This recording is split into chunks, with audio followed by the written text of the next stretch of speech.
안녕하세요. 산타는 제이선입니다. 오늘은 열성형으로 유명한 등산화죠. 테크니카사의 4G GTX 모델을 리뷰해 보도록 하겠습니다. 정식 소개해드리기 전에 이 제품은 지난 9월 3일 협찬을 받은 제품이고요. 별도의 광고비를 받은 것은 아니고 제품만 협찬받아서 제 의견만으로 작성하는 리뷰입니다. 굉장히 오랜 시간이 지났는데 200km 이상 사용을 했는데요.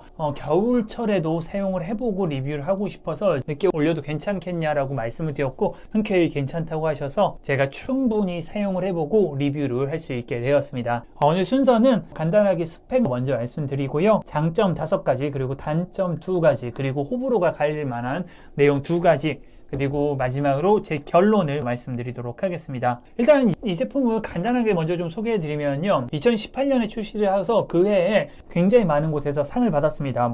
ISPO 프로덕트 오브 더 이어, 백패커 매거진, 에디터스 초이스, 사실 잘 모르는 데긴 한데 아무리 좋은 기어여도 이만큼 4개나 이렇게 수상 내역이 있다는 건 좀 흔치 않은 경우인 것 같습니다. 그래서 그만큼 해외에서도 굉장히 검증받은 모델인 것 같고요.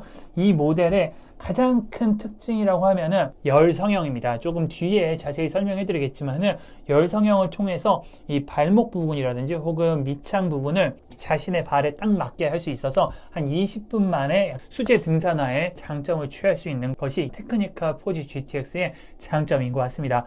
우선 모양을 먼저 말씀드리면은 예쁘죠? 저는 개인적으로는 좀 제 취향과 맞는 것 같습니다. 특히나 이 오렌지 색깔 개인적으로는 전통적인 의미의 잠발란이나 아니면 마인들 아니면 블랙야크 이런 시리즈들보다 조금 더 예쁜 것 같습니다. 개인 취향이 있는 부분인 것 같고요. 신발 겉피는 누벅 가죽으로 되어 있고요. GTX라는 이름답게 고어텍스 멤브레인이 들어있어서 그리고 방수와 투습이 가능하고요. 미드솔은 EVA 창으로 되어 있고요. 그리고 아웃솔은 비브람사의 메가 그립으로 되어 있습니다. 신발끈은 케블라 소재로 되어 있다고 해서 이게 방탄조끼에 들어가는 소재라고 하더라고요. 다른 등산화에 비해서 신발끈이 좀 얇은데 절대로 끊어지지 않는 소재라고 합니다.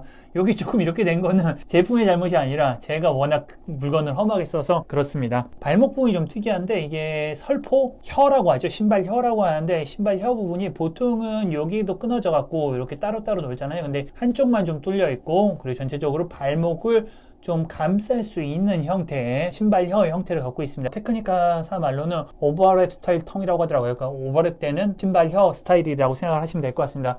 무게는 650g 정도 하는 것 같아요. 650g이면은 제가 사용하는 블랙스톤보다는 한 100g 이상 가벼운 거죠. 그리고 가장 중요한 게 열성형으로 자기 발에 딱 맞게 성형을 할 수 있다는 게 가장 큰 특징인 것 같습니다. 가장 중요한 가격은 현재는 온라인 판매가가 한 33만 원 정도 되고요. 특별히 할인하지 않은 이상 약 33만 원 정도 한다고 생각하시면 될 것 같습니다. 그럼 그동안 제가 느낀 장점 먼저 좀 설명을 해드리면요. 첫 번째 장점은 발목 안정성이 굉장히 좋습니다. 저는 발목이 굉장히 얇습니다. 제 손이 그렇게 큰 편이 아니거든요. 남자 손 치고도 작은 편인데 거의 한 손에 잡힐 정도로 발목이 얇습니다. 그래갖고 저는 미들컷이나 하이컷 등산화를 신어도 사실 발목이 보호받는다는 느낌을 저는 잘 받지 못합니다. 저는 그래서 발목이 그렇게 약한 편도 아니고 그래서 미들컷이나 하이컷 신발을 별로 안 좋아해요. 그래서 저는 로우컷 신발만 보통 많이 신거든요. 그래서 제가 3계절 가장 주력으로 사용하는 제품도 다 로우컷 모델입니다.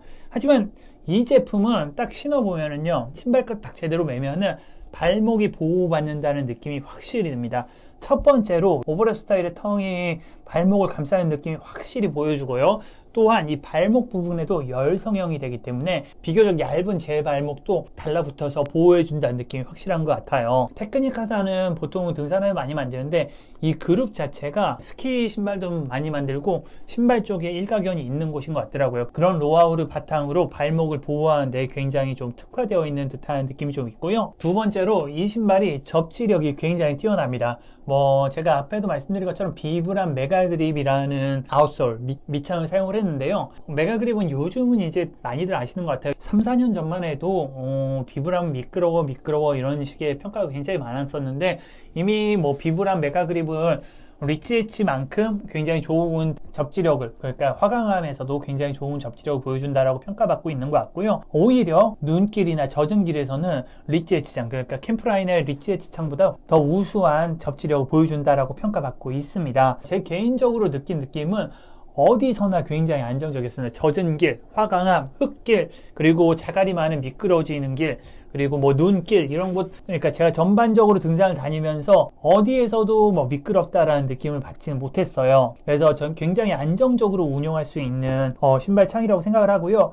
그래도 굳이 접지력을 좀 평가하자고 하면은 제가 현재 사용하는 등산하는 세 개인데 호카오네온의 스피드고트 4 그리고 캠프라인의 블랙스톰인데 그냥 마른 환경에서는 돌에서는 리치 엣지보다는 약간 부족한 접지력인 것 같습니다. 그리고 왠지는 잘 몰라도 스피드고트보다도 접지력이 조금 떨어지는 느낌을 받아요. 마른 환경에서는 같은 재질이라고 하더라도 창의 모양으로 인해서 접지력이 좀 차이가 있는 것 같은데 하지만 그래도 충분히 좋은 접지력을 보여줘서 뭐 예를 들자면은 설악산 공룡능선에 있는 127호봉 올라갈 때도 이 신발로 올라갔었는데 큰 무리 없이 전혀 불편함 없이 올라갈 수 있었고요. 다만 이 비브람 메가그립의 장점은 눈 왔을 때 그리고 젖었을 때 접지력이 리치 엣지보다 훨씬 더 좋다는 겁니다. 젖은 환경에서 운행하는 경우가 그렇게 많지 않아서 큰 차이를 못 느꼈는데 눈에서는 훨씬 더 안정적입니다. 정말 캠프라인 등산화가 있었으면 무조건 아이즈를 껴야 되는 상황에서도 이 등산화라고는 조금 더 덜 미끄럽게 갈 수 있었고요. 그리고 가파른 길에서 내려올 때 아이젠 했을 때도 작년 남덕유산에서는 굉장히 미끄러워갖고 제가 넘어지면서 썰매 타듯이 내려온 적이 있었는데 이 영상은 얼마 전 개방산에 다녔을 때 비슷한 만큼의 눈이고 비슷한 경사였는데도 불구하고 안정적으로 하산을 할 수 있었습니다. 그만큼 눈길에서 굉장히 만족스러운 접지력을 보여줬습니다. 그리고 세 번째 취향은 제 개인 취향일 수 있지만은 저는 개인적으로는 좀 예쁜 것 같습니다. 특히나 요 오렌지색이 예쁜 것 같아요. 네, 다른 색은 제가 봤을 때 조금 제 취향이 아니었는데 이 오렌지색은 굉장히 제 취향이었고 친구들도 예쁘다는 얘기를 좀 많이들 해줍니다. 저는 개인적으로는 뭐 잠발란이나 마인드 같은 어떤 전통적인 취향의 등산화도 괜찮지만은 모던한 느낌의 등산화를 찾으시는 분들에게는 꽤나 좋은 선택지가 될 수 있을 것 같고요. 네 번째 장점이라고 하면은 내구성입니다. 제가 이걸 한 200km 이상 신었을 거예요. 15번 이상 신었음에도 불구하고 거의 새 것 같습니다. 보시면은 여기가 살짝 벌어졌네요. 여기가 살짝 벌어졌는데 크게 신경 쓰이는 정도는 아니고요. 예, 바깥쪽이 보통 많이 상하는데 바깥쪽에서도 뭐 전혀 미드솔도 그렇고 전혀 상한 걸 볼 수가 없고요. 뒷면에 여기 조금 까진 게 보이는데 그 외에는 거의 손상이 안 됐다고 할 수 있을 만큼 굉장히 탄탄한 내구성을 보여주고요. 다시 한번 말씀드리지만은 이 신발끈 끊어진 거는 제가 신발끈 풀렸는데 그냥 막 다녀서 그런 겁니다.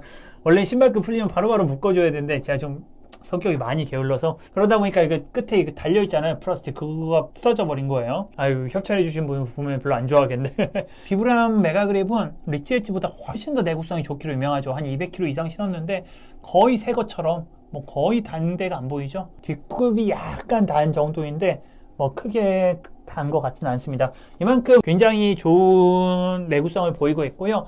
앞으로 한 5년, 10년 정도는 충분히 제 역할을 할 수 있을 걸로 예상하고 있습니다. 그리고 다섯 번째로는 전반적으로 굉장히 만족스러운 성능을 보입니다. 쿠션은 굉장히 좀 단단한 느낌이고요. 설악산 갔을 때가 5색으로 올라서 공룡 타고 그리고 백담사로 내려오는 코스였는데 그때 한 20km 넘는 코스에서도 전혀 무리가 없었고요. 그리고 얼마 전 방태산에서도 한 16km, 17km를 한겨울에 다녀왔음에도 전혀 무리 없이 다녀왔고요. 그리고 아무래도 전통적인 의미의 등산화들보다는 조금 더 가벼운 것 같습니다. 뭐 예를 들자면 제가 신고 있는 블랙스톤보다 족당 100g 이상 가벼우니까 전반적으로 만족스러운 성능을 보이는 것 같습니다. 발에 땀이 없어서 제가 직접 테스트하지는 못했지만은 신발에 구멍이 많이 다 있고 이런 것들은 좋은 투습에 도움이 된다고 해요. 저는 발에 땀이 없어서 제가 직접 테스트한 건 아니지만은 후기 같은 걸 좀 읽어보면은 웬만한 등산화보다는 투습 능력도 꽤 괜찮다고 합니다. 그래서 이게 투습도 좋고 그리고 겨울철에도 적당한 보온이 되기 때문에 사계절용으로 등산화를 딱 하나만 사겠다라고 하면은 꽤 좋은 선택인 것 같습니다. 네, 그런 거 고려하셔서 결정을 하시면 될 것 같고요. 그리고 단점을 우선 좀 말씀을 드리면 첫 번째로는 가격입니다. 일단은 33만 원의 가격인데 거기다 열성형 비용이 따로 있습니다. 그래서 사실 그렇게 쉽게 손이 가는 가격은 아닌 것 같습니다. 특히나 입문자에게 추천을 하기에는 부담스러운 가격인 게 사실인 것 같습니다. 개인적으로는 한 15km 이상의 장거리 산행을 즐기시거나 아니면 이제 종주를 준비하는 중급 이상을 넘어가시는 분들에게는 꽤나 좋은 선택이 될 것 같은 느낌이에요. 초보자들보다는 앞으로 조금 더 장거리 산행을 계획하시는 분들에게 좀 추천을 하고요. 또 다른 단점 중에 하나는 이게 겨울철에 제가 가지고 있는 다른 신발보다 발이 조금 더 시립니다. 그 이유를 좀 설명을 해드리면 열성형이라든지 아니면은 이 신발 신는 방식 때문에 그런데 이 신발은 열성형을 해갖고 전체적으로 신발이 발바닥에 딱 밀착하게끔 하잖아요. 그러다 보니까 이 앞에 공간도 좀 적고 그리고 전체적으로 신발과 발이 붙어 있는 상황으로 등산을 많이 하게 됩니다. 보온 능력은 제가 볼 때는 다른 등산화와 좀 비슷할 것 같은데 아무래도 발 자체가 등산화에 붙어 있다 보니까 열 전도가 더 많이 일어나는 느낌이에요. 보통 등산하라고 하면은 발과 붙는 공간이 그렇게 넓지 않아서 열 전도가 일어나는 공간이 많지 않을 것 같은데 이 신발은 아무래도 발과 등산화가 딱 붙어서 다니기 때문에 열 전도가 많이 일어나고 그러다 보니까 조금 열 손실이 있는 것 같습니다. 하지만 그렇다고 하더라도 뭐 전혀 부족한 수준은 아니고요. 아까 말씀드렸다시피 영하 한 17도 그리고 체감온도 한 영하 25도 정도 되는 상황에서 이 단터프 헤비웨이트 풀쿠션 모델과 이 조합으로 조금 발 시려우긴 했지만 큰 무리 없이 완주할 수 있을 만한 보온 능력이었으니까 참고하시면 좋을 것 같습니다. 그리고 이제 단점은 이 두 가지 정도 될 것 같고 호불호가 좀 갈릴 수 있는 내용들을 좀 말씀드리도록 하겠습니다. 첫 번째로는 이 바닥이 굉장히 단단한 스타일이에요. 특히나 호카모네오네 시리즈가 좀 그런데 굉장히 부드러운 미드솔을 많이 씁니다. 저도 부드러운 미드솔을 굉장히 선호하는 편이고요. 하지만 이 신발은 바닥 쿠션이 굉장히 적습니다. 그래서 처음 딱 신으시면 이거 너무 발바닥이 딱딱한데 이렇게 느끼실 수도 있어요. 그런 걸 안 좋아하시는 분들도 있고요. 하지만 이런 단단한 바닥이 도움이 되는 것은 중장거리 산행에서 발바닥의 피로를 줄여주는 데 도움이 됩니다. 20km가 넘어가는 종주를 하시는 분들에게는 플러스 요인이 될 수 있지만은 그렇지 않은 분들에게는 발바닥이 딱딱한 걸 싫어하시는 분들에게는 마이너스가 될 수 있는 요인이기 때문에 구매를 생각하고 계신다고 하면 고려를 하셔야 될 것 같고요. 그리고 두 번째는 저는 개인적으로는 못 느꼈는데 제 영상 제작하려고 좀 후기들을 많이 찾아봤는데 뒤꿈치가 까진다는 후기가 좀 있었어요. 조금 더 자료를 찾아보니까 이 신발은 뒤꿈치가 여기 힐컵이라고 하죠. 힐컵에 딱 붙은 상태에서 움직이지 않는 상태에서 등산을 하도록 제작이 된 제품이라 그래요. 까지는 분들은 등산화 신발끈을 여기 보시면은 위에서부터 세 번째 있잖아요. 요 세 번째 라인을 꽉 묶는 게 중요합니다. 이 세 번째 라인을 꽉 묶으면은 발 자체가 이렇게 앞으로 왔다 갔다 하지 않게끔 되거든요. 이 부분을 꽉 묶고 등산을 하시는 게 발 뒤꿈치의 부담을 줄이는 데 도움이 된다고 해요. 동영상 설명란에 보시면 영상 링크 하나 걸어놨는데 거기 보시면 신발끈 어떻게 묶는지에 대해서 판매사에서 잘 설명해 놨으니까 그 방법 참고하셔서 신발끈을 매면은 그런 영상이 해결된다라고 하니까 참고하시면 좋을 것 같습니다. 익숙해지면 괜찮다라고 하는데 좀 호불호가 있을 수 있는 부분이니까 구매하시기 전에 고려해 보시는 걸 좀 추천을 합니다. 네, 제가 이렇게 오늘 테크니카 포지 GTX 모델 리뷰를 좀 했는데요. 저는 개인적으로는 전반적으로 굉장히 잘 맞는 등산화이고 근교산 가기에는 사실 좀 오버스펙이다 라고 생각할 만큼 굉장히 잘 만든 등산화입니다. 그래서 입문자라든지 아니면 근교산 위주로 한 10km 이내 산행을 위주로 하시는 분들에게 크게 추천을 하진 않고요. 하지만은 뭐 장거리 산행이라든지 그리고 안정적인 중등산화라든지 그리고 사계절용 단 하나의 등산화를 선택을 할 때는 꽤 좋은 선택지가 될 것 같으니까요. 여러분 참고하셔서 구매를 결정하시기 바라겠습니다. 네, 끝까지 시청해주신 분들 모두 감사하고요. 도움이 되셨다고 하면 구독과 좋아요 그리고 알람 설정까지 부탁드리겠습니다. 네, 저는 산타는 제이슨이었습니다. 감사합니다.